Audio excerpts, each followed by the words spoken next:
సడన్‌గా నిద్ర లేచేసరికి అందరూ ఫోన్‌లు చేసి, ఇల్లు కాలిపోయిందంట చూసారా? మీ పాతిల్లు. అందులో 20 మంది స్టూడెంట్స్, 25 మంది స్టూడెంట్స్ మొత్తం ఏమీ లేకుండా అయిపోయారంట. పాస్‌పోర్ట్స్‌తో సహా అన్నీ కాలిపోయినాయంట. ఏమైంది? ఏంటి? ఏంటి? అని చెప్పి డిస్కషన్‌లు జరుగుతున్నాయి.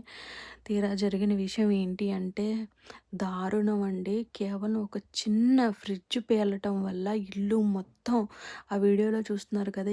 ఏమీ లేకుండా ఆకాశం పై వరకు తాకుతున్న మంటలతో ఇల్లు మొత్తం ఏం లేకుండా కాలిపోయిందనమాట.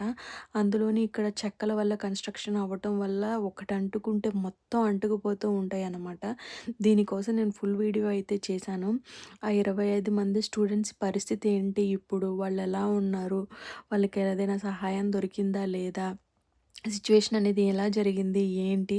అనేది మొత్తం ఫుల్ వీడియో లింక్ డిస్క్రిప్షన్‌లో ఇస్తాను చూడండి.